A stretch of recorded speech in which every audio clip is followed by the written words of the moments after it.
Alors sur la question du bonheur, c'est une question qui m'intéresse parce que j'étais pas heureux. Si j'avais été très heureux tout le temps, je ne me serais jamais intéressé à la question du bonheur.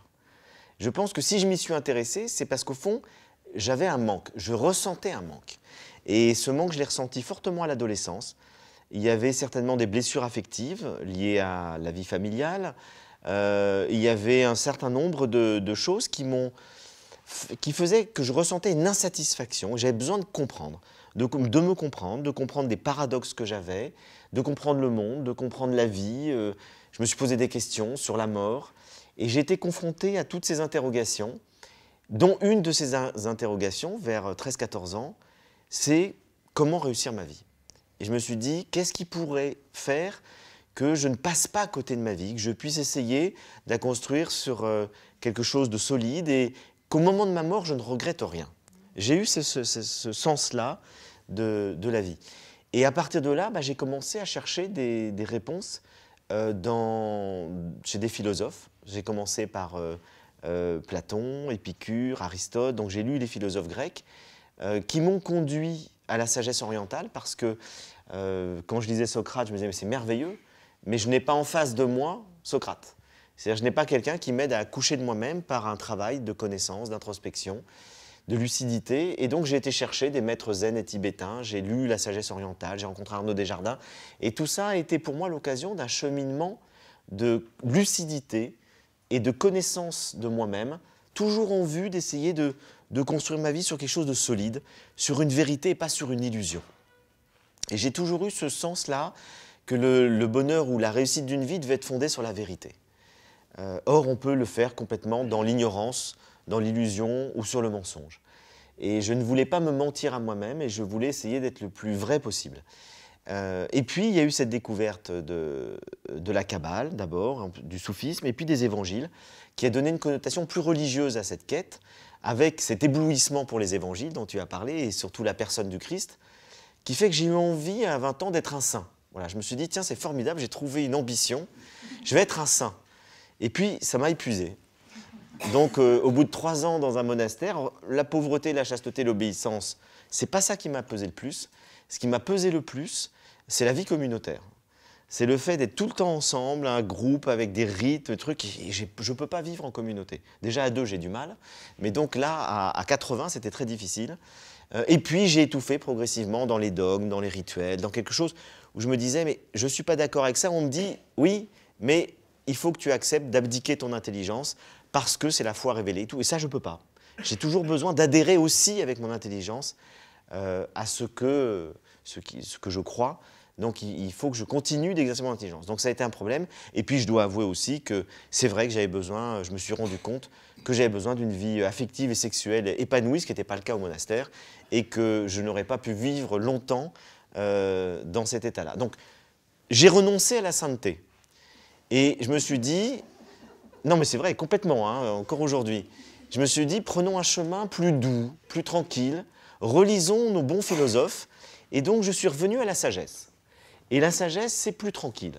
C'est-à-dire qu'il y a cette idée de faire un travail sur soi, mais un travail sur soi au rythme où ma raison progresse, au rythme où j'incorpore dans mon corps, dans mes émotions, dans mon affectivité, dans mes affects, ce que je comprends, avec de l'amitié, comme dit Montaigne, avec de l'amitié pour moi-même.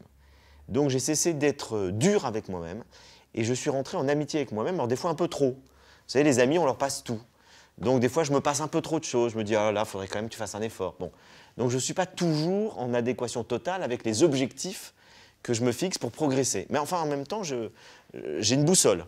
Et comme dit Montaigne aussi, en reprenant une phrase de Sénèque qu'il a complétée, c'est une phrase que j'aime beaucoup, il n'y a point de vent favorable pour celui qui ne sait où il va. Et donc, c'est utile d'avoir une boussole. C'est utile d'avoir une direction dans sa vie. J'ai une direction. Je sais vers quoi je veux progresser, vers plus de bonheur, vers plus de joie, vers plus d'amour. Je sais que c'est ça. Tout en préservant une liberté fondamentale. Donc, il faut concilier tout ça.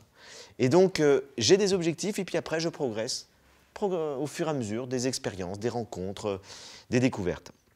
Donc voilà un peu la motivation de ma vie et pourquoi la question du bonheur a toujours été là d'une manière ou d'une autre. mais elle n'a pas toujours été là explicitement. C'est pour ça que c'est la première fois, après avoir fait beaucoup d'ouvrages, beaucoup en collaboration, beaucoup des ouvrages collectifs, des ouvrages d'entretien. Je n'ai pas écrit 40 ouvrages, j'en ai écrit une vingtaine, la moitié je les ai fait avec d'autres.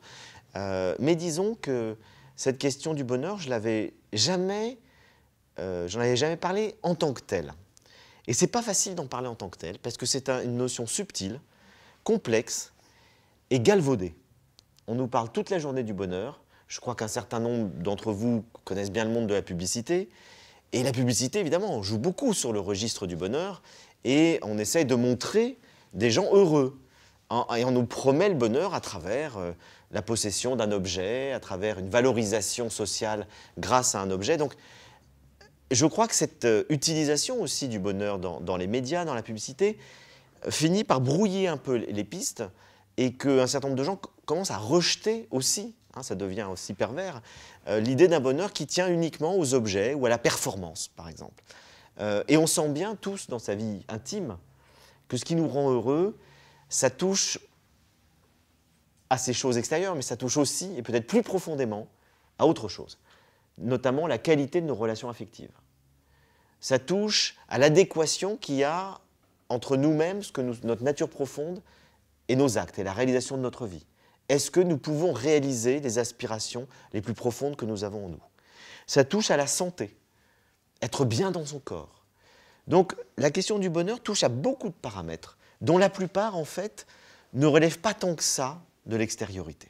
La plupart relèvent d'une dimension plus intérieure et intime.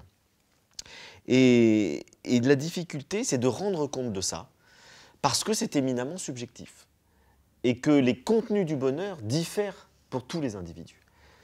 Ce qui me rendra heureux ne rendra pas heureux mon voisin. Je suis appelé à faire de la philosophie ou à étudier et à écrire, et c'est ce qui me rend heureux. J'ai la chance de faire l'activité qui me rend heureux. Il y a des gens que ça assommerait totalement. Et ce qui les rendra heureux, c'est un travail manuel, c'est un travail artistique. Donc, on a tous à découvrir ce qui nous permet de nous épanouir le plus profondément. Et là, je trouve qu'un des philosophes qui a le mieux parlé de ça, c'est Spinoza. C'est pour ça que tu as aimé sans doute ce chapitre consacré à Spinoza, parce que Spinoza est un des auteurs les plus éclairants, je pense, sur la question du bonheur, et les plus durs à lire. Et donc, j'ai essayé d'en faire une lecture simplifiée, évidemment, en dégrossissant, en simplifiant, mais en étant toujours, je crois, le plus fidèle possible à l'auteur, de ce qu'il explique dans son livre majeur, qui est l'Éthique. Et il nous dit, je crois, une vérité très profonde, qui est que tout être, tout organisme vivant, fait un effort pour persévérer et grandir dans son être. Ce qu'on appelle le conatus, qui est du mot latin « faire l'effort de persévérer ». Les biologistes contemporains nous disent exactement la même chose. D'ailleurs, il y a un biologiste, Damasio, qui a écrit un livre, Spinoza avait raison, à savoir que tout organisme, de la cellule jusqu'à l'être le plus complexe, ont une sorte de logiciel qui les programme naturellement pour progresser dans leur être et accomplir le potentiel de leur nature. Et Spinoza nous dit, au fond, toutes les émotions se réduisent à deux émotions fondamentales, la tristesse et la joie. La joie est là lorsque nous progressons dans notre être, lorsque nous accomplissons notre nature, lorsque nous nous réalisons par rapport à ce programme interne qui nous pousse à nous réaliser. Et chaque fois qu'on franchit une étape, dans la connaissance, dans le bien-être du corps, à tous les niveaux, ça se joue au niveau affectif, intellectuel, physique, à tous les niveaux. Chaque fois que nous franchissons une étape qui est juste pour nous, il y a de la joie qui surgit. Et puis chaque fois que nous sommes contrariés par rapport à ce programme intérieur de réalisation, nous sommes dans la tristesse. Et une tristesse qui est une sorte de lourdeur, qui peut être une forme de dépression, parce que nous ne nous réalisons pas, parce qu'il y a un obstacle, ou parce que quelqu'un ou quelque chose nous empoisonne, ne correspond pas à notre nature profonde. Et donc Spinoza, à partir de ce constat, qui est vraiment un constat extrêmement froid, et il observe les êtres humains comme il observerait des animaux, il nous dit le commencement de la sagesse, et donc qui nous conduit à la fois au bonheur, à la béatitude, à la joie la plus profonde et à la liberté la plus totale, c'est de remettre de l'ordre par la raison, donc par la philosophie, dans tous nos affects. Parce que pour être heureux, il faut avoir des pensées justes.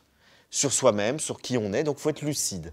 Mais on n'a pas des pensées justes, parce que nos pensées sont polluées par nos émotions, sont polluées par nos affects, par nos désirs et nos émotions déréglées. Déréglées par tout ce qui s'est passé dans notre vie depuis la petite enfance. Spinoza a inventé l'inconscient. Freud n'a rien inventé. Et Spinoza nous montre qu'on est conditionné par toutes nos émotions et nos affects et qu'il faut donc essayer de remettre de l'ordre à l'intérieur de nos affects pour avoir des idées justes qui nous permettront de faire les choix les plus judicieux concernant notre réalisation personnelle, notre réalisation affective, notre réalisation professionnelle, etc. Et il a aussi cette lucidité extraordinaire de nous dire la raison et la volonté ne suffisent pas. Puisqu'on a beau avoir conscience que telle chose n'est pas juste pour nous, que nous sommes dans un désir qui n'est pas bon, que nous sommes dans une addiction qui nous rend pas heureux, que nous sommes dans une relation amoureuse qui est perturbante, ça ne suffit pas, la prise de conscience ne suffit pas pour changer. La volonté est insuffisante. Ce n'est pas parce qu'on est conscient qu'on va changer, et ça ne sert à rien de dire « tu dois », « il faut ». Et donc Spinoza nous dit, qu'est-ce qui va être le moteur du changement? C'est le désir, puisque le désir est l'essence de l'homme.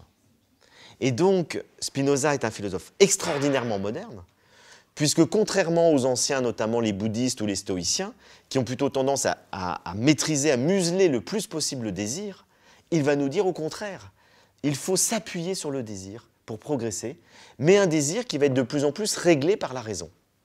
Et donc, Spinoza nous dit, l'accès à la joie et au bonheur et à la réalisation de soi, c'est un travail de discernement de la raison et qui va susciter en nous de nouveaux désirs. La raison nous aide à discerner quels sont les désirs qui sont justes pour nous.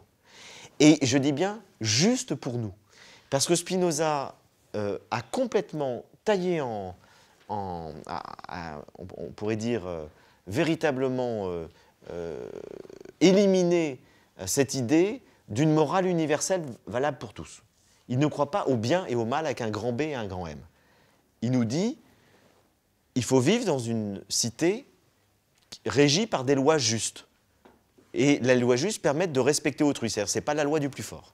Et donc, une fois qu'on obéit aux lois, et Spinoza dans ce sens-là était un révolutionnaire, parce qu'il a écrit au XVIIe siècle, 100 ans avant les Lumières, Spinoza, déjà, prône un État démocratique et laïque. Et il va plus loin, il dit une fois qu'on a un État démocratique et laïque, il faut que chaque individu découvre ce qui est bon et mauvais pour lui. Une fois qu'il respecte les autres, c'est lui qui est le centre. Et donc, il faut la morale, c'est une éthique de ce qui est bon et de ce qui est mauvais pour moi. Et c'est pour ça qu'il utilise même la métaphore de la nourriture en disant il n'y a pas de nourriture universellement bonne ou mauvaise pour les gens. Chacun doit trouver l'alimentation qui lui convient. Il n'y a pas de régime qui soit bon pour tout le monde. Certains ont besoin de manger de la viande, d'autres peuvent s'en passer. Donc il ne faut pas avoir une conception universelle de l'alimentation. Et de la même manière, chacun d'entre nous doit découvrir dans sa vie intellectuelle, dans sa vie affective, dans son activité, ce qui est bon et ce qui est mauvais pour lui. C'est tout le travail d'individuation dans lequel chacun va comprendre ce qui va lui permettre de grandir et d'aller de joie en joie et d'éliminer les tristesses. Et le critère, c'est la joie et la tristesse. Tel type de relation me met dans la joie ou dans la tristesse. C'est le discernement de quelque chose qui me fait grandir ou qui me diminue. On peut vivre depuis 30 ans avec quelqu'un, si on est dans la tristesse, c'est qu'il y a un problème. Bon, j'espère que je ne vais pas créer des problèmes de couple après ce... Mais si on est dans la joie, c'est que c'est bon pour nous. Et donc, le critère, c'est véritablement qu'est-ce qui me permet de grandir, de m'accomplir. Et pour lui, l'amour, c'est simplement la relation aux autres qui m'aide à grandir. L'amour est là pour me faire grandir, pour m'aider à m'accomplir, et j'aide l'autre à s'accomplir. La vraie relation d'amour, qu'elle soit amoureuse ou amicale, c'est aider l'autre à être plus pleinement lui-même.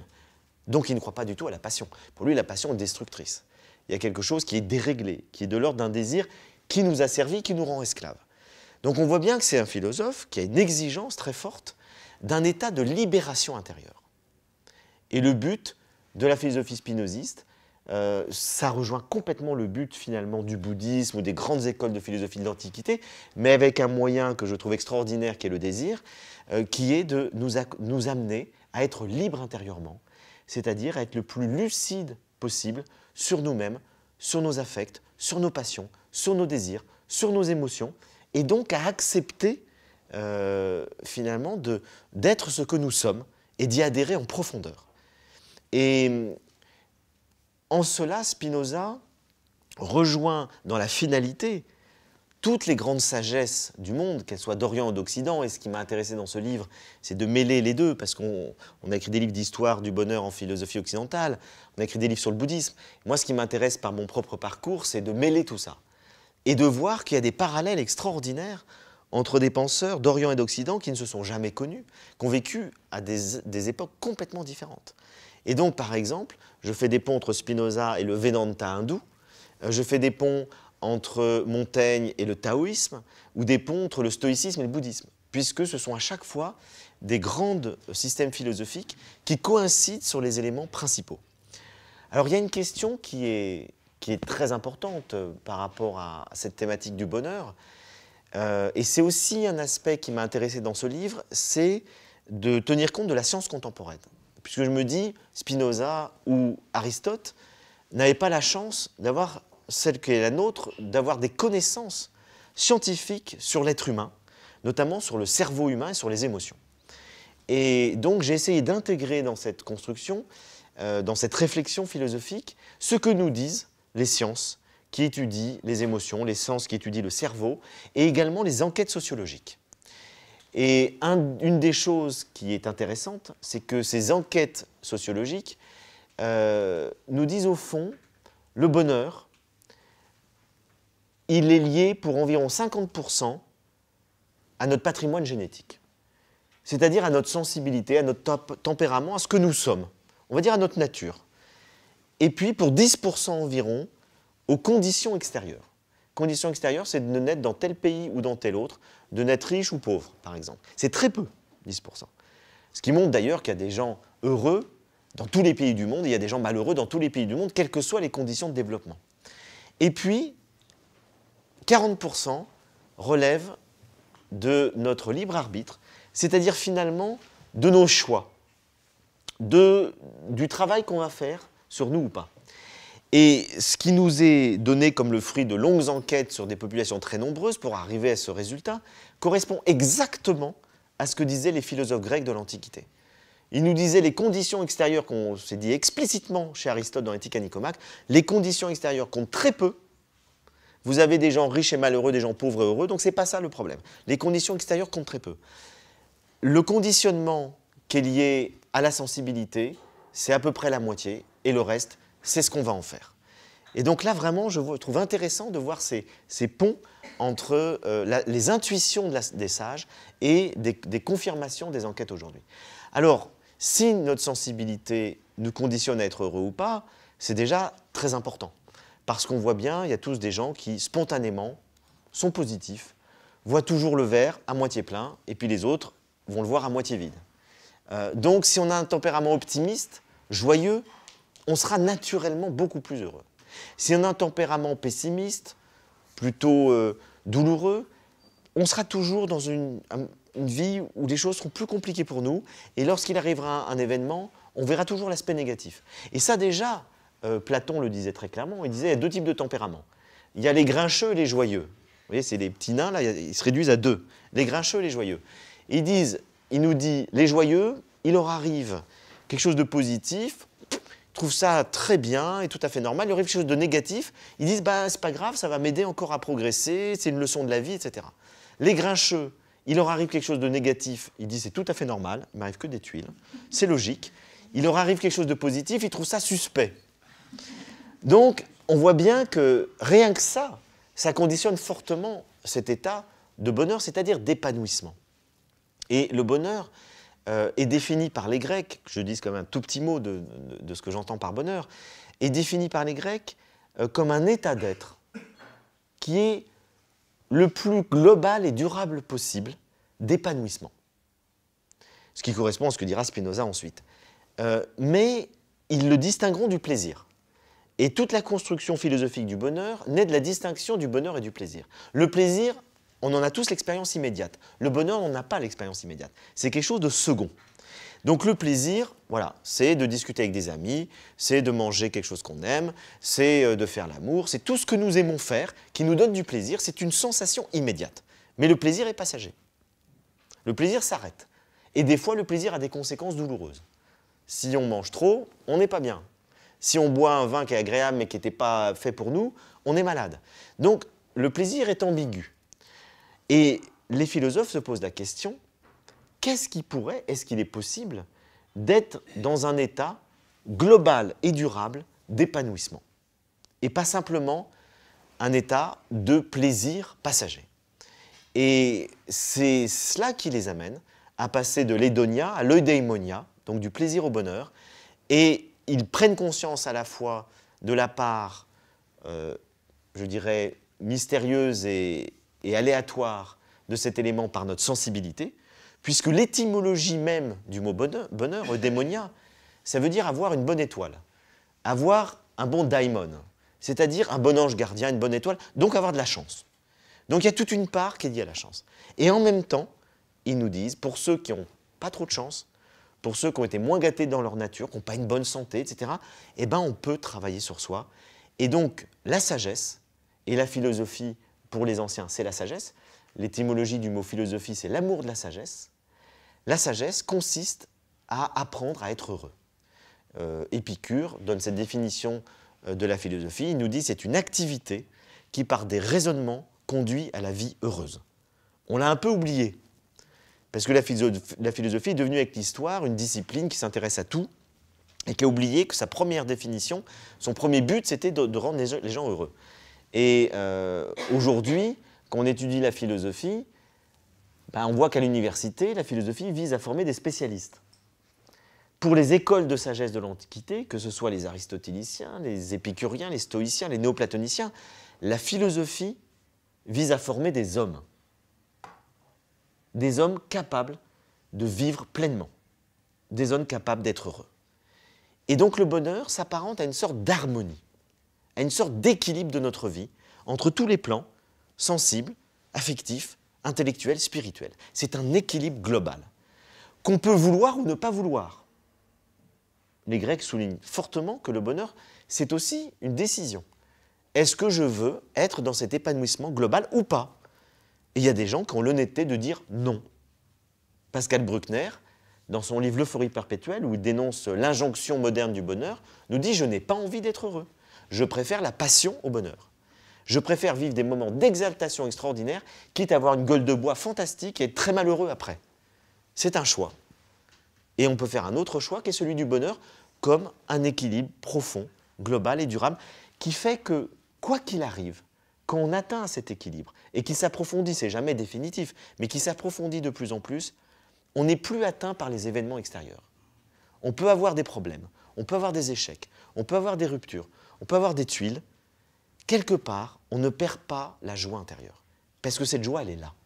On a découvert de plus en plus ce qui nous mettait dans la joie, et la joie est de plus en plus forte, de plus en plus présente. Et donc, elle est là, elle demeure et elle grandit. Et on voit tous qu'il y a des personnes qui sont habitées par cette joie, et plus ça va, finalement, il peut leur arriver n'importe quoi. J'ai vu des gens qui ont vécu ça de manière extrême. J'ai rencontré un Tibétain, un moine tibétain, qui avait passé 20 ans torturé par les Chinois. Il était d'une joie incroyable, et je lui ai dit, mais est-ce que vous avez perdu votre joie quand vous étiez en prison? Il m'a dit, jamais. Ils lui ont enlevé son corps, ils ont fait souffrir son corps, mais ils n'ont pas enlevé la joie de l'esprit. Parce que la joie vient de l'esprit, elle vient de l'intérieur, elle vient d'un regard qu'on porte sur la vie, elle vient d'un épanouissement du plus profond de notre être, qui fait qu'il peut y avoir des difficultés, des souffrances, des obstacles, qui viennent de l'extérieur, qui n'empêchent pas l'expression de cette joie profonde. Il y a un autre exemple que je cite dans mon livre, c'est celui d'Itti Ilsum, cette jeune femme néerlandaise qui est morte à Auschwitz à 27 ans. Et quelques mois avant d'être déportée, elle est dans le camp de Ravensbrück, où elle a écrit des lettres, un camp de transit, elle écrit des lettres bouleversantes, dans lesquelles elle raconte l'enfer des camps. Elle dit « Tout le monde s'effondre autour de moi, tellement on est humilié, maltraité, on a faim, on a froid, etc. » Elle dit « Curieusement, nos bourreaux n'ont pas réussi à m'enlever deux choses, ma liberté intérieure et ma joie profonde. J'aime la vie comme je l'aimais auparavant, et rien n'a changé. » Voilà quelqu'un qui témoigne de la sagesse, tel que les Grecs en rêvaient. C'est vraiment ça, la sagesse. Donc on peut aspirer à cet état, comme les bouddhistes, comme les stoïciens, de réalisation de l'être, dans lequel c'est un état, alors je dirais le bonheur, si j'avais à le définir, je dirais c'est la conscience, parce que le bonheur demande d'être conscient de cet état-là, c'est la conscience d'un état de satisfaction globale et durable dans une vie qui a du sens, fondée sur la vérité. Voilà, ça c'est un peu... Mais ça résume tout. Ça résume tout. Et donc, état de satisfaction globale et durable dans une vie qui a du sens parce que, en réfléchissant sur la question du bonheur, je me suis dit, les Grecs ont raison lorsqu'ils disent que tout bonheur commence par le plaisir. Il n'y a pas, donc la satisfaction, il n'y a pas de bonheur sans plaisir. Mais le plaisir ne suffit pas. On l'a vu, le plaisir ne suffit pas. Qu'est-ce qu'il faut rajouter? Les Grecs vont nous dire la raison, qui va permettre de réfléchir à ce qu'il faut prendre comme décision dans sa vie en fonction de notre nature. Ce qu'on va retrouver chez Spinoza. Et une autre manière moderne de le dire, ce serait le sens. Lorsqu'on donne un sens à sa vie, on oriente sa vie d'une certaine manière qui est profondément conforme à nos aspirations. On s'engage. Et donc, ça peut être, d'ailleurs, le sens peut être provisoire. On peut donner tel sens à sa vie pendant 10 ans et changer. On peut avoir plusieurs sens. On peut décider de fonder une famille, on donne du sens à sa vie affective. On peut décider de créer une entreprise et de se consacrer profondément à ça, on donne du sens. Donc donner du sens à sa vie, ce n'est pas chercher un sens ultime métaphysique. C'est s'engager dans quelque chose qui va, d'une certaine manière, hiérarchiser nos priorités. On ne peut pas tout faire. Et donc, il faut hiérarchiser nos priorités. Qu'est-ce qui est le plus important pour nous? Voilà ce que c'est que donner du sens à sa vie. Et je pense que pour être heureux, il faut le plaisir et le sens. Le plaisir, c'est ce qui nous donne cette satisfaction de tous les jours, du quotidien. Mais cette satisfaction du quotidien, de tous ces petits plaisirs de la vie, petits et grands plaisirs de la vie, ne fonctionneront dans un état global d'harmonie que parce que nous avons du sens. Que parce que nous saurons donner des valeurs, donner des priorités, et c'est ce qui maintiendra l'équilibre et l'harmonie. En cela, je pense qu'il n'y a pas à opposer le plaisir et le sens, comme l'ont fait par exemple les psychanalystes contemporains. Freud nous dit l'homme est mu par le principe de plaisir, et donc il fait tout pour la recherche du plaisir. Il n'y a que ça qui peut le rendre heureux, et d'ailleurs le bonheur n'existe pas, puisqu'il ne sera jamais durablement heureux. Vu que le désir l'emmènera toujours vers une insatisfaction, d'une certaine manière, le principe de plaisir ne peut pas conduire au bonheur. Les Grecs sont totalement d'accord avec lui, sauf qu'ils vont plus loin. Et Viktor Frankl, qui a connu les camps de concentration, va répondre à Freud en fondant une psychologie des profondeurs, fondée non pas sur le plaisir, mais sur le sens. Et Frankl va dire à Freud, non, ce qui meut l'homme et ce qui lui permet d'être heureux, ce n'est pas le plaisir, c'est le sens qui donne à sa vie. Et je crois tout simplement que les deux ont parfaitement raison. Ce qui nous met dans un état de bonheur, c'est le plaisir et le sens. Et c'est le lien entre les deux. Donc n'opposons pas l'un à l'autre. Donc voilà ce qui me semble être une des compréhensions profondes de ce qu'on peut appeler le bonheur. C'est l'alliance du plaisir et du sens dans une vie fondée sur la vérité. Et c'est là que la philosophie nous aide à être lucide, à discerner. Parce qu'on peut fonder sa vie sur une illusion. On peut fonder sa vie sur le mensonge ou rechercher des expériences illusoires. Moi, je connais mon petit neveu qui a 17 ans, il me dit « Écoute, c'est très intéressant tout ça, moi, je n'ai pas besoin de philosophie, je me shoot. Et avec ce que je prends, je connais des paradis et des bonheurs merveilleux. » Je lui dis « Oui, mais comment ça se passe après ?» Voilà, c'est plus compliqué. Parce que la redescente est très douloureuse et après, il est très mal. Et je lui dis « Tu vois, tu dépends en permanence de quelque chose d'extérieur pour nourrir ton bonheur. Le but de la sagesse, c'est de ne plus dépendre de quelque chose d'extérieur. Où que tu sois, quoi qu'il arrive, tu es en paix. » Et voilà ce que recherche le philosophe. Donc fondé sur une vérité, pas sur une illusion, pas sur un mensonge. J'ai une amie qui me dit un jour, j'ai rencontré l'homme de ma vie, c'est formidable, qu'est-ce que je suis heureuse, c'est génial et tout. Bon, je me réjouis et tout. Puis on ne se voit plus tellement, puis je la revois 3 ans après, elle me dit oh, « je suis effondrée, je suis épouvantablement malheureuse, c'est une catastrophe. » Je lui dis « Qu'est-ce qui se passe ?» Elle me dit « Il est marié. » Je lui dis « Tu le découvres 3 ans après. » Elle me dit « Je ne sais pas, il me donnait tellement l'impression, l'illusion que j'étais seul pour lui. » Et quand elle lui a posé la question au bout de 3 ans, il lui a dit « Je ne te l'ai pas dit parce que tu ne m'as pas posé la question. » Donc on voit toute la différence entre la psychologie masculine et féminine. Donc bref, elle ne voulait pas savoir et donc elle a vécu dans une illusion pendant 3 ans. Et d'un coup, son monde s'est effondré Et alors que l'homme n'avait pas changé. Il était toujours amoureux d'elle, toujours prévenant. Mais le fait de savoir qu'elle avait été dans le mensonge et donc qu'il y avait une autre femme et tout s'est effondré. Et elle n'était plus heureuse du tout. Donc c'est pour ça que la lucidité, la raison, la connaissance nous aident à fonder un état de satisfaction, de bien-être profond sur la vérité et pas sur un malentendu, un mensonge, une illusion. Donc voilà quelques paramètres pour, je dirais, poser la question complexe et subtile du bonheur.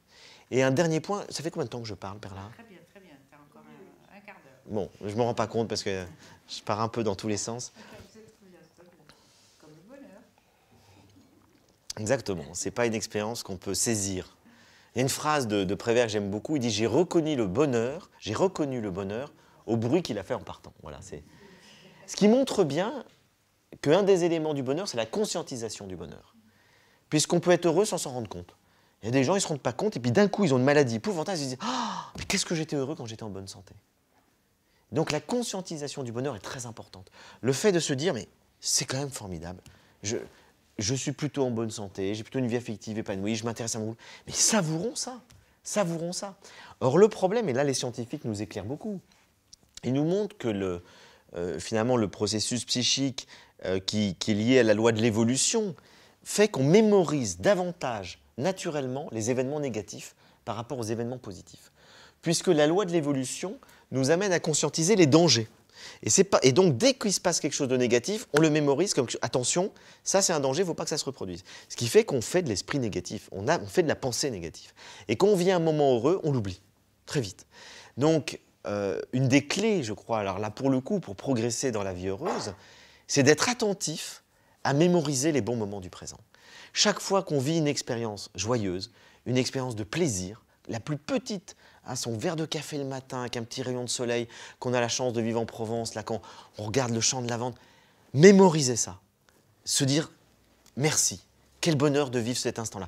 Et plus on mémorise les petits plaisirs du quotidien, plus on est globalement heureux. Parce qu'on imprègne ça en nous et on peut s'en souvenir. Puisqu'une des conditions du bonheur, et c'est un paradoxe, il y a plein de paradoxes dans le bonheur, c'est que pour être heureux, il faut à la fois être dans l'instant présent, donc il faut conscientiser en pleine conscience chaque petit plaisir de la vie, il faut être dans l'instant présent, ce que nous disent toutes les sagesses du monde et ce que nous rappelle la psychologie positive, et ce que nous confirme la science. Puisque la science du cerveau montre que quand nous sommes attentifs à ce que nous faisons, c'est-à-dire présents à l'expérience, je bois, je parle, j'écris, je fais la cuisine, je ne pense pas à autre chose en même temps. Lorsque nous sommes présents à l'expérience, à la sensation, ça active dans notre cerveau des neurotransmetteurs qui vont sécréter des substances chimiques très positives, comme la dopamine ou la sérotonine, qui vont accentuer notre état de bien-être. Et du coup, ça crée encore plus de plaisir. Donc finalement, il y a un cercle vertueux. Je suis attentif au plaisir et cela me donne encore plus de plaisir. Donc l'attention augmente le plaisir. Donc ça est très important. Mais une fois qu'on a dit ça, je crois qu'il faut aussi comprendre que la remémorisation des souvenirs heureux nous rend aussi heureux.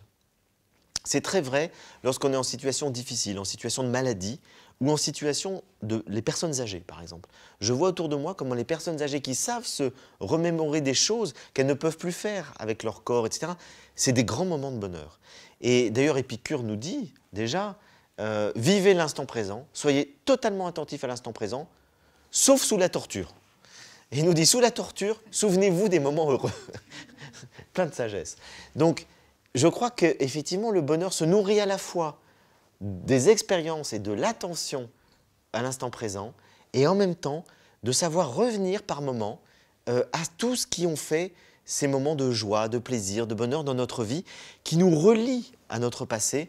Et comme le dit Proust, le souvenir, c'est réactiver la sensation. On se souvient, la sensation revient à nous. La mémoire de la sensation réactive la sensation.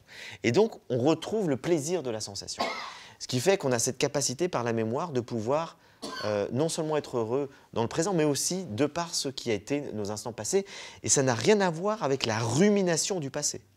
La rumination du passé, c'est négatif. C'est le remords, le regret. J'aurais dû faire ça, j'aurais pas dû prendre telle décision, etc. Donc ça sert à rien. Et ça nous rend malheureux. Donc, voilà, une des clés de la vie heureuse, je crois que c'est ces deux dimensions de vivre dans l'instant et de savoir conscientiser les bons moments et s'en souvenir. Et puis, je dirais, il existe, oui, je termine, je vois Jean-Louis qui fait un petit signe. Non, pas une question, mais une suggestion avant que tu termines. Ah oui. C'est que... Ah ben, c'est ce que j'allais dire. Donc, j'allais terminer entre Chuang-Tzu et Montaigne. Voilà, qui me semble... J'étais impatient.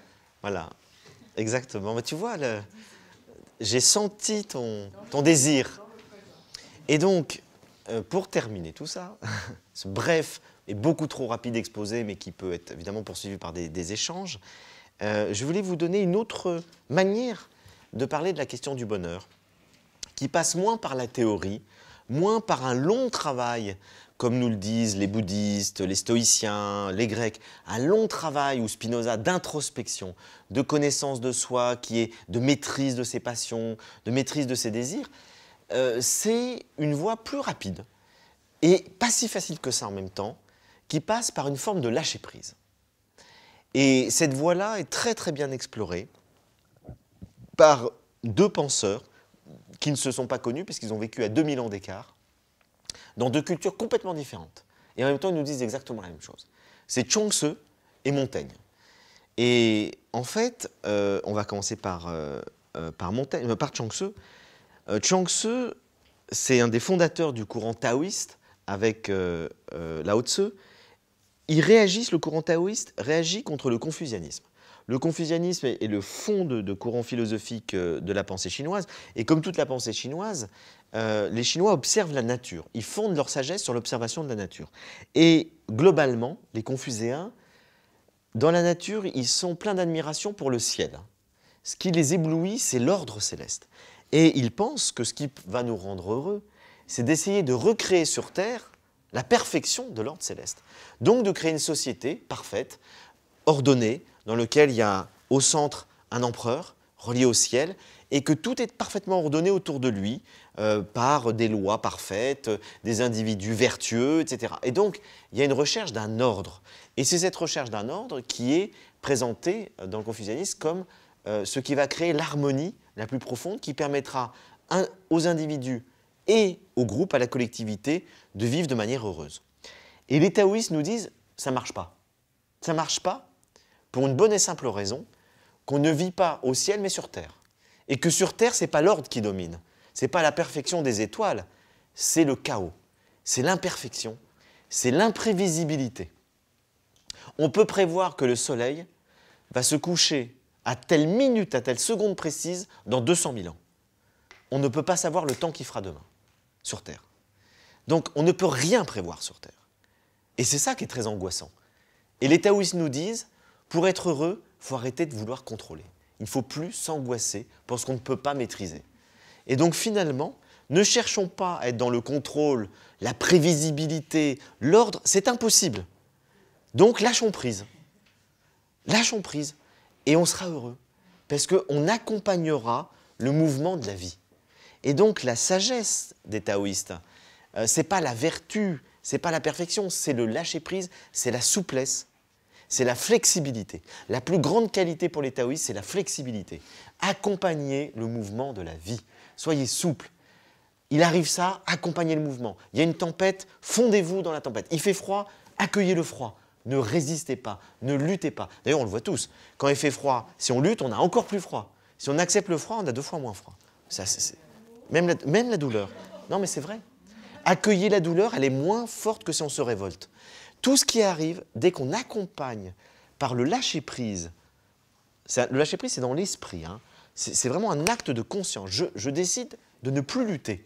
Lorsqu'on est dans le lâcher-prise et dans l'acceptation de ce qui est, immédiatement, un état en nous s'apaise. Je vais vous en donner un tout petit exemple, très concret, qui m'est arrivé après avoir écrit ce chapitre. Je n'ai pas fini sur ce chapitre, mais là, je vous donne un exemple sur lâcher-prise. J'écris ce chapitre sur Montaigne et Chuang-Tzu et j'en suis extrêmement heureux. Parce que je me dis, là, j'ai trouvé quelque chose. Jamais on avait réuni ces deux auteurs et pourtant ils disent la même chose. Et au moment de le sauvegarder avec ma clé USB, j'écrase le chapitre. Et je savais, parce que ça m'était déjà arrivé une fois, que c'était irrécupérable. Sur les PC, on peut récupérer, pas sur les Mac. Et donc, je savais que c'était écrasé, qu'il n'y avait plus de traces, rien à faire. J'ai pris conscience de ça. Et là, j'ai eu un petit vertige intérieur. Il y avait, je ne sais pas combien de semaines de travail, petit vertige intérieur. Et je me suis dit, ça ne sert à rien de t'énerver, lâche prise. Et là, pouf, j'ai lâché prise et j'ai été serein. Je pense que 10 ans plus tôt, j'aurais fait une dépression nerveuse. Et là, je me suis dit, tiens, tu as un peu progressé dans le lâcher prise.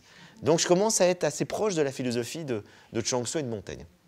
Et donc, ça ne sert à rien. On ne va pas ajouter à la pénibilité d'avoir perdu un travail la souffrance émotionnelle de se mettre en colère, d'être en rage contre la vie. Non, ça ne sert à rien. Ça ne sert à rien. Et donc, je me suis aperçu que dès que j'ai lâché prise, consciemment, j'ai même eu une forme de joie qui est arrivée. Mais je ne l'invente pas. Une joie. Et cette joie vient au fait que j'ai progressé. On rejoint Spinoza. Le fait d'avoir été dans la joie alors que je venais de perdre 3 semaines de travail, c'est exactement ce que nous dit Spinoza. J'ai perdu quelque chose dans l'avoir, mais j'ai progressé dans l'être. Et ça me rend heureux. Donc, petit exemple. Je reviens au lâcher-prise de Chuang Tzu. Et Chuang Tzu nous donne un très bon exemple.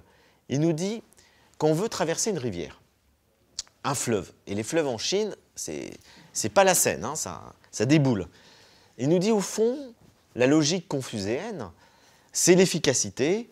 Il y a en face l'autre berge, je deviens vertueux, fort, puissant, c'est-à-dire je muscle mon corps et je vais traverser le plus vite possible avec toute ma force pour atteindre notre but de manière efficace. Mais il nous dit le problème, c'est qu'il y a une chance sur 2 de se noyer. Donc, il y a un meilleur moyen, oui, c'est un peu moi quand je voulais être un saint, quoi, voilà. C'est radical, mais on peut complètement perdre pied. Donc, il nous dit qu'il y a une autre manière de procéder dans la vie. L'objectif, c'est de traverser le fleuve. Eh bien, je vais rentrer dans le fleuve, et la manière taoïste de traverser le fleuve, c'est de ne faire aucun effort. Je vais dans le fleuve, et je me laisse porter par les courants du fleuve. Et donc, je lâche prise. Le fleuve va me faire descendre, remonter, et puis à un moment donné, je ne sais pas quand, je ne sais pas où, je serai de l'autre côté. Mais ça exige, tout en ayant l'intention de traverser le fleuve, de ne pas avoir d'objectif trop précis sur le comment et les moyens. Et les peurs. Et de lâcher prise sur la peur. C'est-à-dire de se dire, bah, je me laisse porter. Et voilà, exactement, la peur de mourir. Mais vous savez que, Perla, c'est bien que tu dis ça, parce que j'ai lu un article récemment sur les gens qui se noient en mer.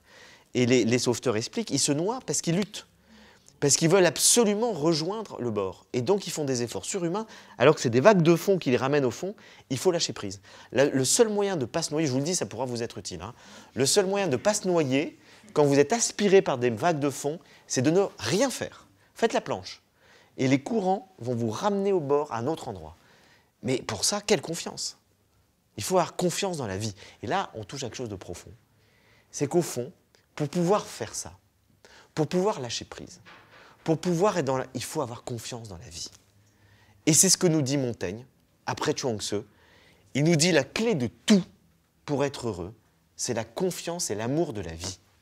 Si on sent que la vie est bonne, si on l'expérimente, si on aime la vie et qu'on la goûte avec cette saveur, des fois la saveur elle est salée, des fois la saveur elle est sucrée, des fois il y a une petite amertume, des fois c'est extraordinaire, et bien à ce moment-là, rien ne peut enlever cet état global de satisfaction. Je prends tout comme ça m'est donné. Montaigne a perdu 5 enfants et il nous dit « Je les ai perdus sans fâcherie. Je ne me suis pas révolté contre la vie. Je n'y pouvais rien. C'est comme ça. » Et donc, c'est une acceptation profonde de la vie. Et alors, à la fois, c'est beaucoup plus simple que le stoïcisme. Il n'y a pas besoin de faire des exercices toute la journée. Et en même temps, il n'y a rien de plus difficile que de lâcher prise. Que de faire confiance, que de s'abandonner, et donc d'apprendre à aimer, à savourer la vie. Et voilà ce que nous disent les maîtres taoïstes et Montaigne, c'est que l'essentiel, ils nous disent qu'il n'y a aucune doctrine philosophique qui est globalement vraie. Elles sont toutes plus ou moins le produit de ce que nous sommes. Et donc Montaigne nous explique que les stoïciens ont produit une philosophie qui leur ressemble. Aristote a produit une philosophie qui lui ressemble. Platon, une philosophie qui lui ressemble. C'est-à-dire que nous produisons les philosophies qui correspondent à notre sensibilité. Donc, comme Chuang Tzu dit exactement la même chose. Ils nous disent, ils sont dans un scepticisme profond, les philosophies, les théologies, les systèmes d'explication du monde sont toujours liés à la personnalité, aux croyances, à la forme de pensée de celui qui les élabore. Et en même temps, il y a quand même une raison universelle. Il y a quand même quelque chose en nous qui est capable de discerner, de distinguer, de comprendre. Et cette instance-là, elle doit aider chaque individu à comprendre ce qui est bon pour lui, ce qui n'est pas bon pour lui. Ce qu'il doit faire et ce qu'il ne doit pas faire. C'est pour ça que Montaigne va effectivement nous dire que la vertu essentielle, c'est le discernement, c'est le jugement. Et l'éducation d'un enfant, c'est pas, pour reprendre son expression, lui faire une tête bien pleine, mais une tête bien faite, qui apprend à juger, qui apprend à discerner. Et il anticipe Spinoza, l'enfant doit apprendre progressivement, quand il devient adulte, à discerner ce qui est bon pour lui, ce qui n'est pas bon pour lui. Et pour ça, il faut se connaître un minimum. Donc il y a quand même un travail, effectivement, minimum d'introspection, de connaissance de sa nature. Mais Montaigne nous dit, on le fait surtout par l'expérience. Ce n'est pas dans les livres qu'on va l'apprendre. C'est surtout par l'expérience. Et donc, le but de l'éducation, pour les taoïstes et pour Montaigne, c'est d'être confronté à suffisamment d'expérience pour en tirer des leçons de vie. Et à partir de là, on peut philosopher chacun pour soi-même, pour essayer de mener la vie la plus heureuse possible. Voilà. Merci pour votre attention.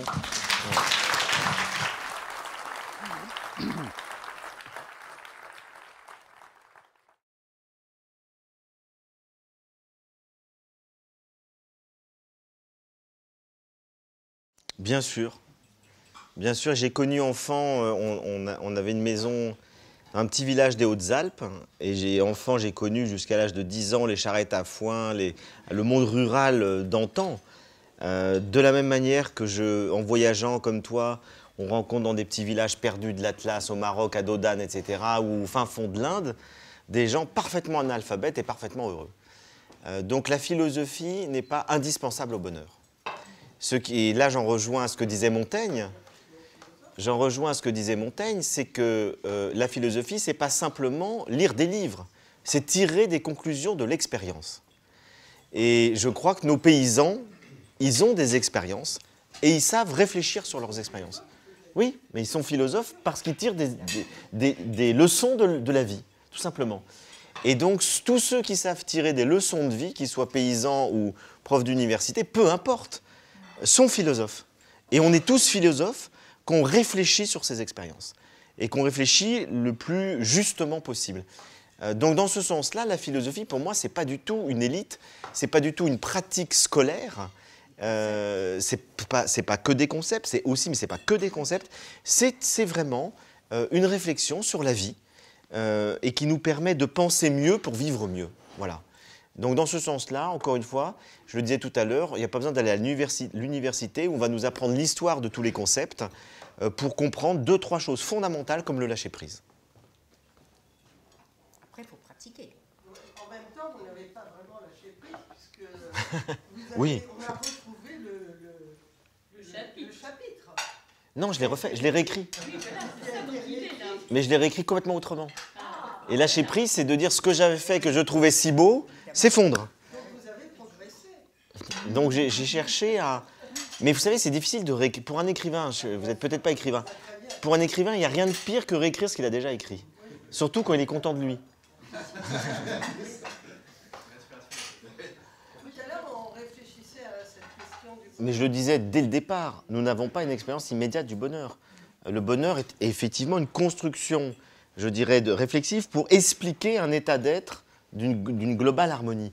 Mais au fond, l'expérience immédiate, c'est toujours le plaisir, le déplaisir, etc. On est confronté à ça dans la vie. Ça n'empêche pas de réfléchir à ce qui pourrait être effectivement un état plus global et durable de paix, d'harmonie, de sérénité. Mais je pense que vous avez raison sur un point, il ne faut pas se poser la question du bonheur tous les matins. Et à un moment donné, il faut vivre, quoi. Il faut vivre, et puis ça n'empêche pas d'avoir en arrière-fond l'idée que vous l'appelez bonheur ou autre, parce que dans les langues orientales, le mot bonheur n'existe pas. Mais ils ont un mot équivalent qui est le plein épanouissement. On pourrait schématiser les choses comme ça. On aspire tous, et là j'en suis convaincu, à un plein épanouissement. Et donc, comment arriver à ce plein épanouissement? Et en même temps, il ne faut pas non plus se flageller pour y arriver, parce que la recherche du bonheur peut rendre malheureux.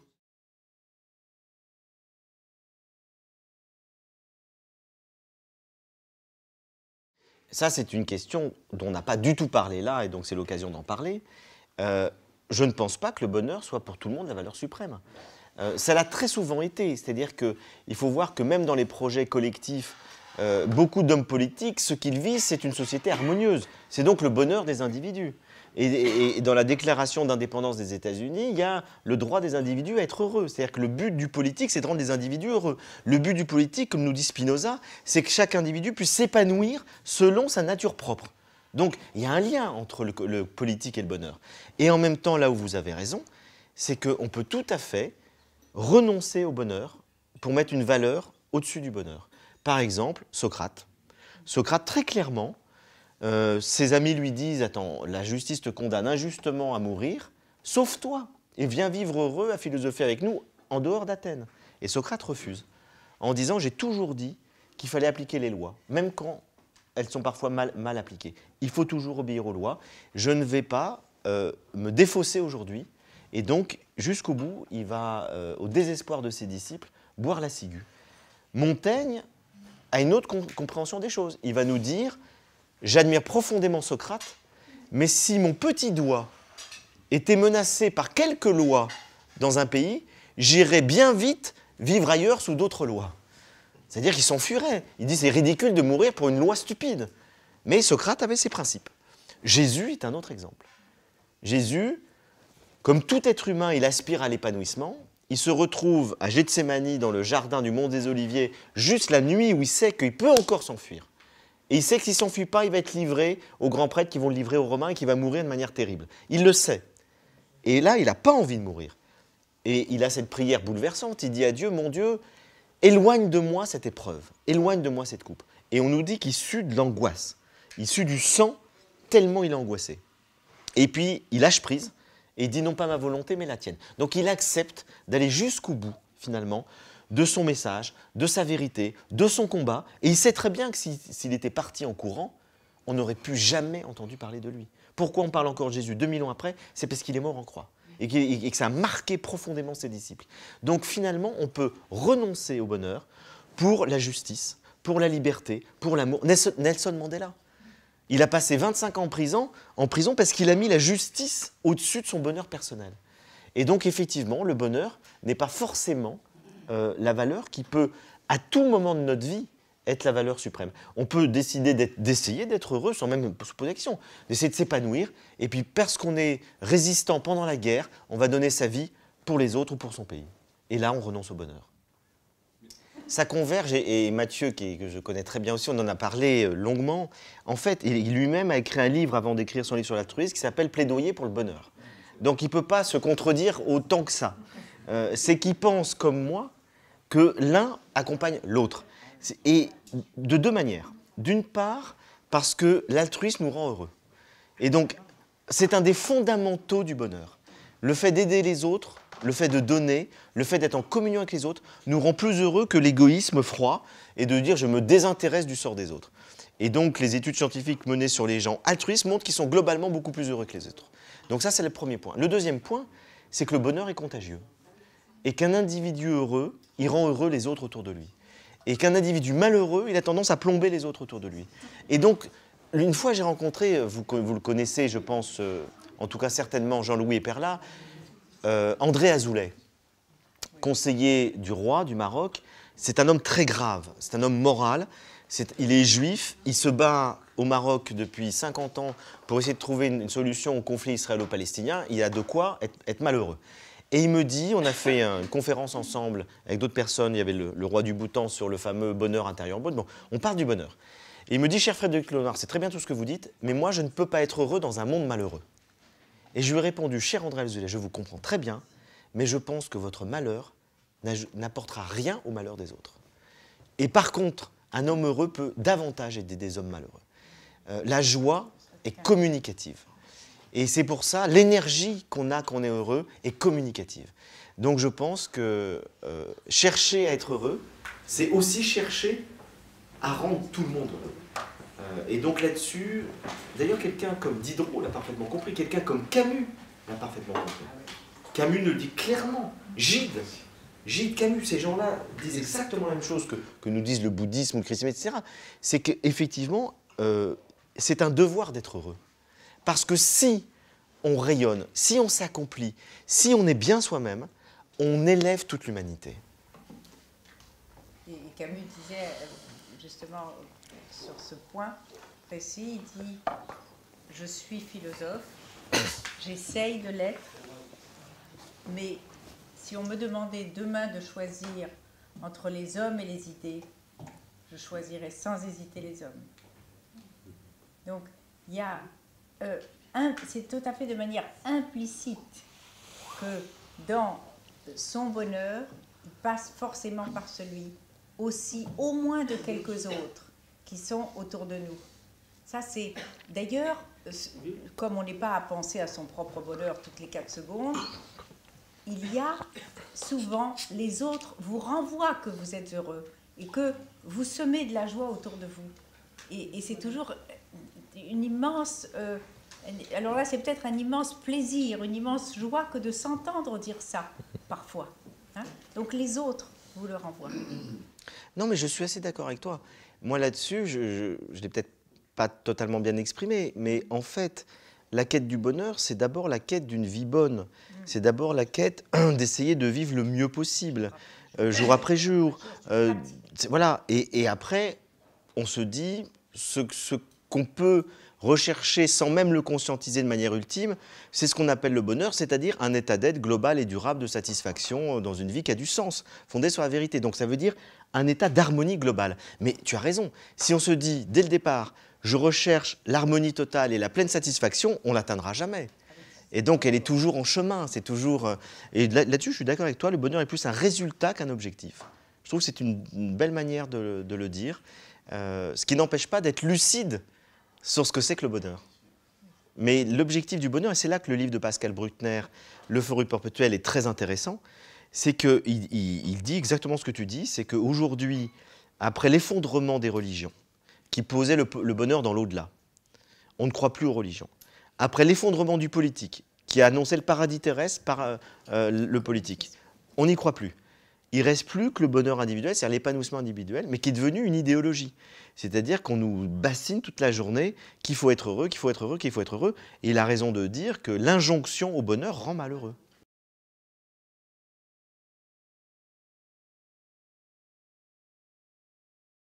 C'est bien, c'est important d'historiciser le bonheur.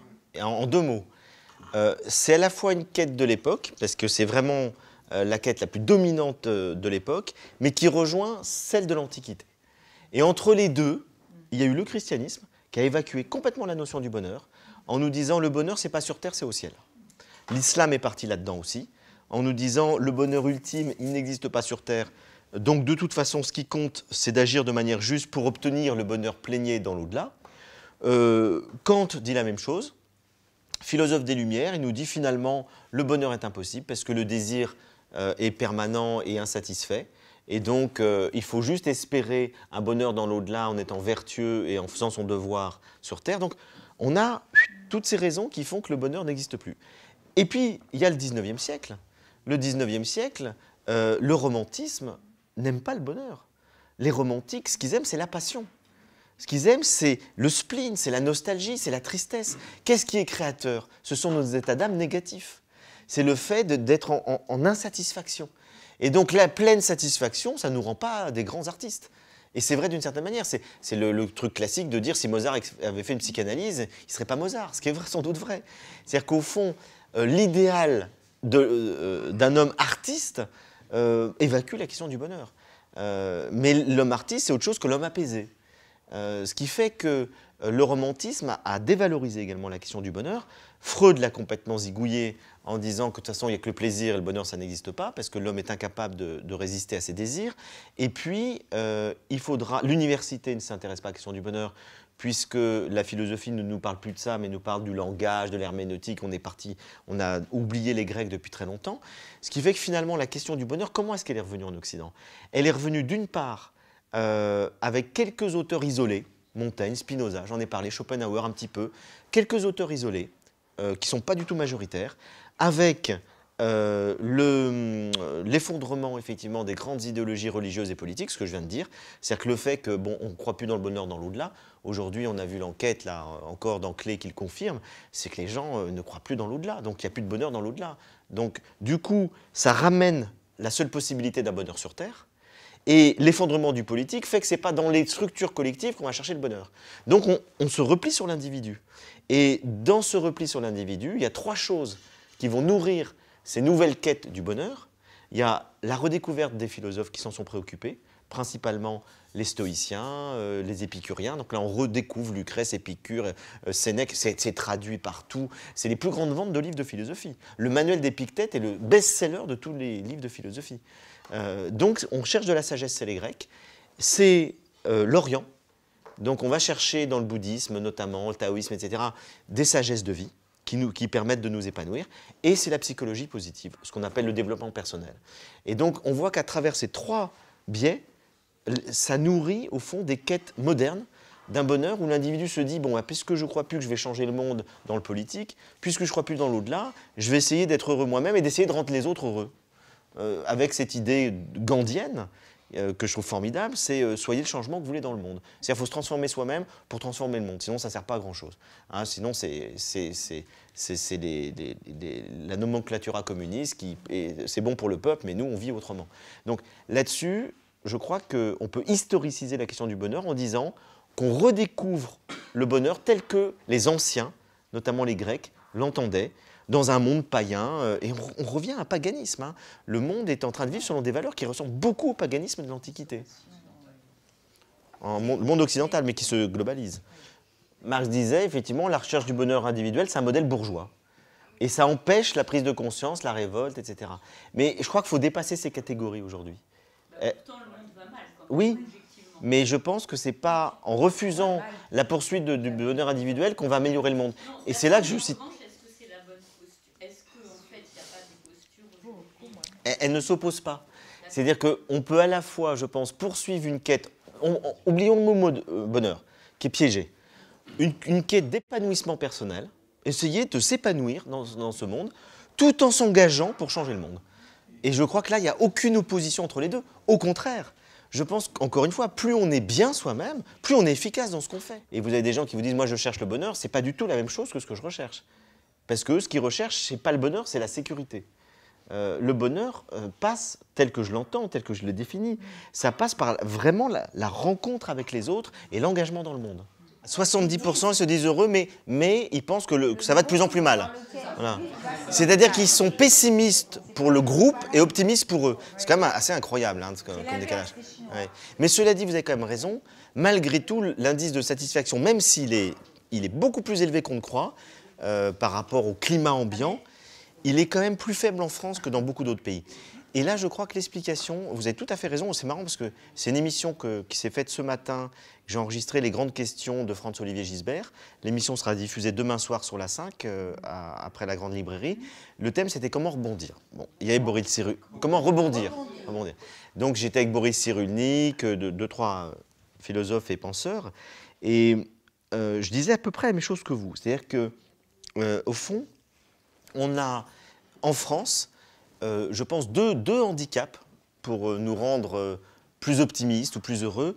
D'une part, le cartésianisme, et ça revient avec cette idée d'un esprit critique, très lucide et très critique, qui fait qu'on utilise beaucoup notre cerveau analytique, logique, etc., et pas assez l'imaginaire, l'intuition. Et je pense que c'est un des éléments, cet esprit critique, c'est un des éléments qui empêche d'être vraiment heureux. Et la deuxième chose, c'est beaucoup plus compliqué à comprendre et ça fait réagir, ça fait bondir Henri Guénaud qui était à côté de moi. Je pense que c'est lié au catholicisme. La France est un des pays qui a été le plus marqué par le catholicisme, à un point qu'on n'imagine pas. Pas pour rien qu'elle est fille aînée de l'Église dans le catholicisme. Et même si on n'est plus catholique, puisqu'il n'y a plus que 10% de Français qui pratiquent, et même dans les catholiques pratiquants, ton enquête montre qu'ils croient même pas, la moitié ne croit pas en Dieu. Enfin bon. Donc on est sorti du catholicisme, on n'y est pas sorti dans les mentalités. Et c'est quoi la mentalité catholique? Je vais essayer de le dire finement, parce que quand je le dis trop vite, ça fait bondir les catholiques.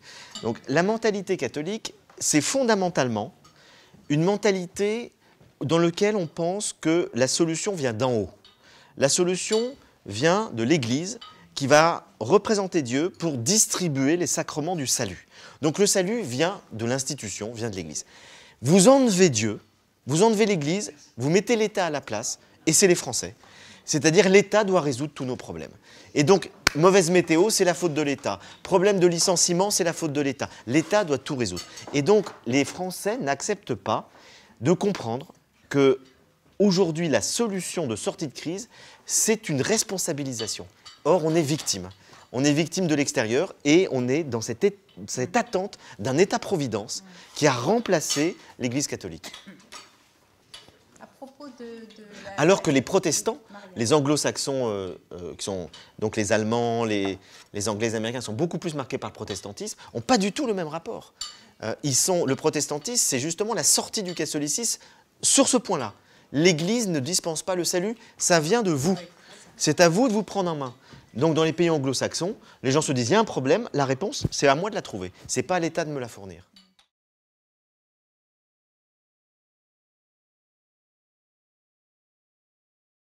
Le geste, exactement. Et Chuang Tzu utilise une image, c'est l'image du boucher. Il montre un boucher qui découpe un bœuf à toute vitesse et il nous dit l'expérience qu'il a, le geste, il le fait inconsciemment, mécaniquement. Et il est juste à chaque fois. Il découpe parfaitement le corps dans toutes les parties, etc. Et il nous dit on doit tous apprendre à vivre comme ça. C'est-à-dire à acquérir une expérience de la vie qui fait qu'on aura toujours le geste juste, la pensée juste par rapport à un événement qui survient. On doit apprendre à vivre. Voilà ce que nous dit Montaigne.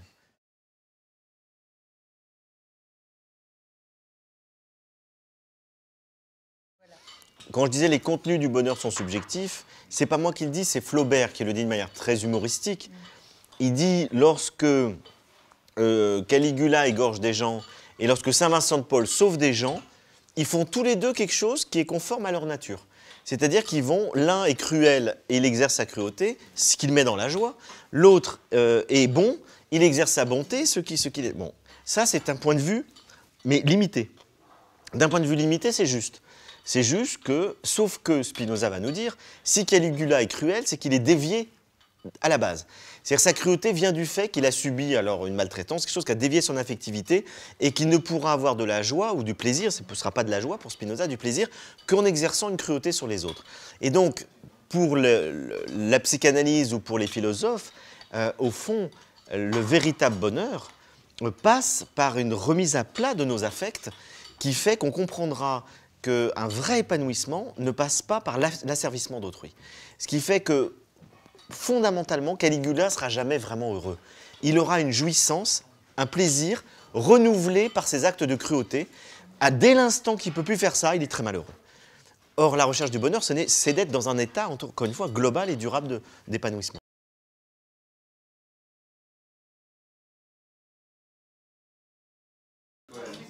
Ça rejoint ce que je disais tout à l'heure avec Montaigne, que le but de l'éducation, c'est pas de faire une tête bien pleine, c'est-à-dire c'est pas d'apprendre plein de choses, c'est une tête bien faite. C'est-à-dire d'apprendre à juger à partir de son expérience et d'avoir un discernement. Et c'est vrai que pour ça, il faut connaître son corps. Je vois les Allemands qui font beaucoup plus de sport, de musique, etc.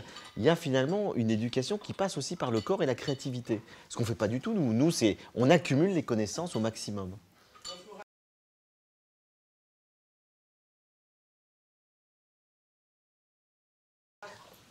Non, mais là, je crois, on en revient toujours à cette notion très individuelle du bonheur, au sens où chacun doit trouver les moyens qui lui permettent de s'épanouir. Et pour certains, ce sera une thérapie psychologique parce que la problématique est ainsi faite qu'il n'y a que comme ça qu'il arrivera à apaiser ses affects, à les remettre dans l'ordre, à guérir d'une blessure qui fait qu'il reproduit en permanence un modèle qui le rend malheureux. Pour d'autres, la réflexion philosophique suffira. Il n'a pas besoin de retravailler sur ses affects. C'est juste les idées qu'il doit remettre en place. Et puis pour un troisième, ça peut être par une expérience de foi.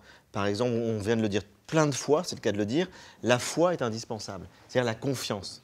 D'ailleurs, en sanskrit, c'est le même mot. Foi et confiance, c'est le même mot. Pour les bouddhistes, qu'on parle de foi, c'est la confiance. Donc la foi, confiance est nécessaire pour s'épanouir et pour vivre pleinement. Et donc, cette foi, confiance, certains la trouvent sans Dieu, sans transcendance, et d'autres ont besoin de ça. Et donc je dirais qu'il y a des personnes, à un moment donné de leur vie, peut-être que c'est cette foi dans une transcendance, dans un Dieu personnel, etc., qui peut les aider profondément à progresser. Donc je n'aurais aucun mépris pour rien. Je pense que tout dépend des individus. Et il y a des individus, quand je les observe, je me dis, c'est leur foi religieuse qui les rend heureux. C'est vraiment ça qui les porte. Il ne faudrait pas leur enlever ça. Alors que je suis plutôt philosophe.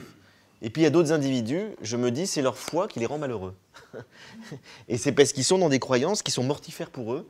Et donc il vaudrait mieux qu'ils soient philosophes. Vous voyez, donc je crois qu'il n'y a pas de recette universelle. Moi, dans ma propre vie, j'ai cheminé avec une foi religieuse, avec une foi beaucoup moins religieuse, plus spirituelle mais moins religieuse. Et j'ai fait plusieurs thérapies. Donc j'ai à la fois touché à la psychanalyse, à la gestalt thérapie, au rebirth, à des thérapies type EMDR. Donc j'ai tout testé. Parce que j'avais beaucoup de problèmes, j'en ai encore. Mais je me soigne et je vais de mieux en mieux. Voilà. Vous savez, le bonheur, encore une fois, chaque fois que maintenant je dis le mot bonheur, je me dis, oh là là, on n'a pas envie de l'employer ce mot. On va finir par le vomir à la fin de la soirée. Vous allez rentrer chez vous en disant, il y en a marre du bonheur, quoi. Donc, c'est le problème. C'est pour ça que je ne voulais pas écrire ce livre, mais je l'ai quand même fait, parce que je me suis dit, ça nous fait réfléchir à plein d'autres choses que le bonheur. Ça nous fait réfléchir au sens, ça nous fait réfléchir au plaisir, ça nous fait réfléchir à l'éducation, ça nous fait réfléchir à la raison. Donc voilà, c'est un mot valise qui nous fait réfléchir à plein de choses. Mais les scientifiques préfèrent utiliser un autre mot, ils parlent du bien-être subjectif, ce qui est beaucoup plus neutre. Bon, ça revient à peu près au même, hein, c'est-à-dire c'est l'épanouissement de l'individu. Et ils ont fait des études quand même très intéressantes. C'est qu'ils ont observé que par justement notre conditionnement génétique, l'héritage de la petite enfance, etc., on avait une sorte d'état du bien-être subjectif qu'on appelle un point fixe. C'est-à-dire qu'au fond, on a une capacité à être heureux qui est de temps. Alors disons 5 sur 10. L'échelle, elle va de 0 à 10. Disons que je suis à 5 sur 10. Et ils ont fait des études sur des individus qui vivent des moments bouleversants de joie dans leur vie, par exemple les gagnants du loto. Alors ils ont pris plein de gagnants du loto, ils les ont étudiés, ils leur ont posé des questions, et ils sont arrivés à la conclusion que ces gens-là, leur bonheur était passé, donc un état global de satisfaction, était passé de 5 à 10 sur 10 pendant en moyenne 6 mois. Et après, ça revient à 5 sur 10. Et donc les mecs qui se sont achetés des Ferrari, des Porsche et tout, ils s'emmerdent et au bout d'un certain temps, ils reviennent au bistrot du coin boire un coup avec le copain et c'est ça qui les rend heureux. Donc ils reviennent à ce qui est leur taux fixe de bonheur. Ils seront tout aussi insatisfaits qu'avant. Bon. Inversement, on a fait des études avec des grands handicapés, des personnes qui ont eu des accidents de voiture et qui ont perdu la motricité. Et ils montrent exactement la même chose, c'est qu'il y a une chute vertigineuse du bonheur, du point fixe. Donc ils arrivent à 0 ou 1 sur 10 en grande majorité. Et en moyenne, au bout de 2 ans, ils retrouvent leur point fixe de bonheur qui était de 5 sur 10. Ce qui montre bien que si on ne fait pas un travail sur soi, si on ne fait pas évoluer son taux fixe du bonheur, ce qui est possible, on reviendra toujours à son seuil de bonheur naturel qui nous est donné par notre sensibilité, par notre tempérament. D'où l'intérêt de la thérapie, de la philosophie, de la réflexion, de donner du sens à sa vie, de s'engager, des relations d'amour qu'on peut constituer, puisque c'est de conscientiser les plaisirs du quotidien, puisque c'est tout ça qui peut faire bouger progressivement notre taux fixe de bonheur. Et il va passer disons, de 5 sur 10 à 8 sur 10. Et c'est ça d'acquis. C'est-à-dire qu'après, une fois qu'on est là, selon ces études-là, on n'en bouge plus. C'est-à-dire qu'on redescend, on remonte, mais on revient toujours là. Et donc tout le sens de la sagesse, tel que les Grecs l'entendaient, je pourrais le dire de manière moderne, c'est de faire monter notre point fixe de bonheur. Mais ce mot, je ne peux plus supporter, donc il est temps que ça se termine. Autrement dit, plutôt que les tranquilles, il vaut mieux être prudent, mais dans plusieurs... Oui, tout à fait. Absolument. Voilà une excellente conclusion. Et Tout à comment fait. dire merci de manière plus généreuse, j'ai envie de dire, à Frédéric pour ta générosité que de te laisser partir à l'heure à laquelle nous nous sommes engagés. Et j'en avais évidemment prévenu nos amis. Eh bien, merci infiniment. Merci à vous.